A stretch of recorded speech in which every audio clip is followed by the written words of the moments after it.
So our next topic is directive principles of state policy. देखो, there was a challenge to bring equality and ensuring the well-being of all citizens, and thus our constitution makers wanted a certain policy but wanted that government must not be bound to certain policy decision. अब देखो, हमारी क्योंकि India की जो population थी वो बहुत ज़्यादा थी, तो इक्वालिटी लाना एक बहुत बड़ा चैलेंज है, क्योंकि देखो बहुत सारे लोग हैं, लाइक अपर कास्ट के भी लोग हैं, लोअर कास्ट के भी लोग हैं, कुछ मेजॉरिटी रिलीजन वाले भी लोग हैं, कुछ माइनॉरिटी रिलीजन वाले भी लोग हैं, ठीक है। कुछ लैंग्वेजेस हैं जो अंडरमाइन होती हैं, कुछ लैंग्वेजेस हैं जो डोमिनेट करती हैं, तो ठीक है, इतनी सारी चीज़ों के चलते इक्वालिटी लाना कहीं ना कहीं काफ़ी डिफिकल्ट था। तो उस इक्वालिटी को लाने के लिए सभी लोगों के बीच में, like all the citizens of India, मतलब each and every person in India, तो इसलिए हमारे कॉन्स्टिट्यूशन मेकर्स क्या चाहते थे, एक ऐसी पॉलिसी चाहते थे जो कि सबको सबको इक्वल बनाने में ही हेल्प करे, बट वांटेड कि government must not be bound to that policy decision. कि वो चाहते ज़रूर थे कि एक ऐसा हम पॉलिसी लाएं जहाँ पे सब इक्वल हों या इक्वालिटी लाने की कोशिश करें, लेकिन ये नहीं चाहते थे कि गवर्नमेंट जो है इस पॉलिसी डिसीजन से इट इज़ बाउंड कि उसको ये इम्प्लीमेंट करनी ही करनी है, ठीक है। देखो, some guidelines were incorporated in the constitution which were not made legally enforceable, ठीक है, जिनको legally enforceable नहीं बनाया गया। मतलब ठीक है, these were guidelines कि सबको इक्वल लाने के लिए आप ये चीज़ें कर सकते हो, लेकिन ये legally enforceable नहीं है कि इन केस अगर गवर्नमेंट आपकी कोई पर्टिकुलर गाइडलाइन जो है under directive principle of state policy, अगर जो गवर्नमेंट है उसको इम्प्लीमेंट नहीं करती है, एनफोर्स नहीं करती, तो आप कोर्ट के पास नहीं जा सकते हो गवर्नमेंट को ये कहने के लिए कि प्लीज़ इसको कहो कि ये वाली गाइडलाइन जो है from directive principles of state policy को इम्प्लीमेंट कर दे। देखो, this means that if the government did not implement a particular guideline, we can not go to court asking the court to instruct the government to do so, ठीक है। हम court में नहीं जा सकते हम ये कहने के लिए कि गवर्नमेंट जो है इस चीज़ को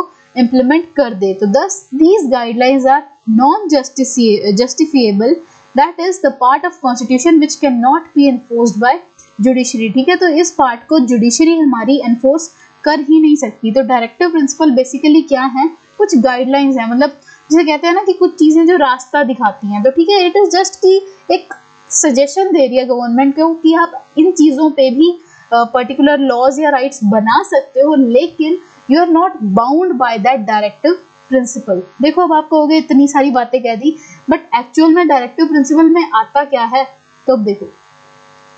सो what does these directive principles of state policy contain? So it enlists three things. What are those three things? Goals and objectives that we as a society should adopt. क्योंकि अब हमारी सोसाइटी में equality लाना बहुत ज़रूरी है। Country को एक हैप्पीली अगर उसको यूनाइटेड रखना है तो डेफिनेटली इक्वालिटी होनी बहुत ज़रूरी है। तो वो गोल्स और ऑब्जेक्टिव्स जो कि हमें एज अ सोसाइटी अडॉप्ट करने चाहिए कि हम सभी लोगों को फ्रीडम दे रहे हैं कि वो अपनी चॉइस के अनुसार अपना कोई प्रोफेशन चूज करें, ठीक है, अपना कोई एम बनाएं, गोल बनाएं, ठीक है। Then next is certain rights that individuals enjoy apart from fundamental rights. तो वो rights जो कि individuals enjoy ज़रूर कर रहे हैं, but they are not fundamental rights. मतलब ज़रूरी नहीं है कि उसको equality, freedom, religion या cultural, educational rights इन सब का पार्ट बनना पड़ेगा, तब जाके वो rights बनेंगे, ठीक है। वैसे rights जो हर कोई enjoy कर रहा है, but they are not fundamental rights, जैसे right to privacy। खैर, प्राइवेसी भी आपका फंडामेंटल राइट में कवर होता है अगर मैं इसको right to life and personal liberty के अंडर लूँ तो। Now, certain policy that government should adopt, तो ऐसी पॉलिसीज जो गवर्नमेंट को अडॉप्ट करनी चाहिए, but yes it is not bound to adopt those policies, but वही है कि गवर्नमेंट अगर करेगी भी तो कोई हर्ज नहीं है, सबके लिए बेनिफिशियल ही है।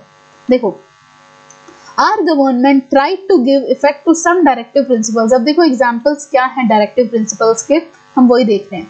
First is zamindari abolition bill, तो जो भी जमींदारी वाला सिस्टम था उसको हटाना, ठीक है, रिवॉक करना। नेशनलाइजेशन ऑफ बैंक को नेशनलाइज करना इज कि सबको मतलब कुछ बैंक्स को गवर्नमेंट के अंडर लेना, ठीक है ना। देन इनेक्टेड फैक्ट्री लॉज, तो जिसमें वही है कि जो भी वेजेस होंगी वो फिक्स है या फिर जो वर्किंग आवर है वो फिक्स्ड है।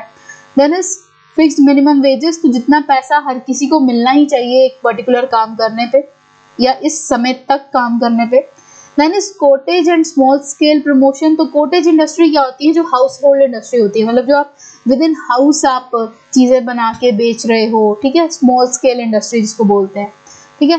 Then is upliftment of SCs and STs which include right to education, formation of Panchayati Raj, partial right to work and mid day meal scheme, ठीक है। तो SCs और ST की अपलिफ्टमेंट के लिए भी गवर्नमेंट ने कुछ मेजर्स उठाए हैं, जैसे राइट टू एजुकेशन, उसको तो फंडामेंटल राइट ही बना दिया, आप देखो ना 21A के under, okay.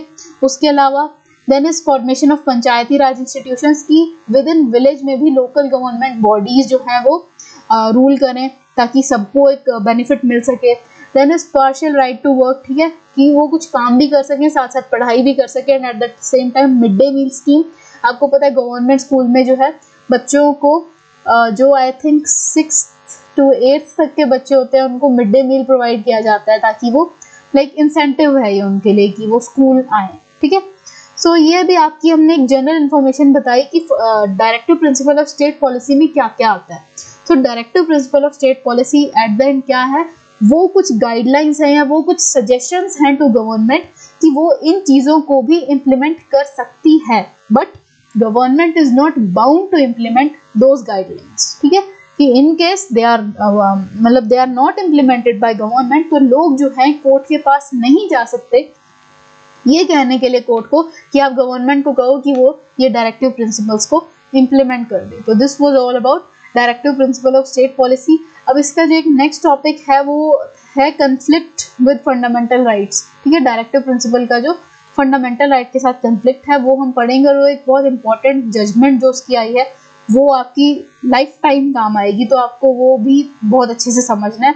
I am repeatedly saying this कि ये चैप्टर बहुत इंपॉर्टेंट है, इसको बार बार पढ़ना ताकि ये लाइक इम्प्रिंट हो जाए आपके माइंड में। सो जो हम नेक्स्ट एक छोटा सा टॉपिक कवर करेंगे that is the fundamental duties of citizens, और ये आपका एक बहुत ही छोटा सा टॉपिक आपका बुक में अलग से दिया गया है, तो इसको हम एक छोटी सी एक्सप्लेनेशन देंगे, okay. So for this thank you so much and stay connected for the next video.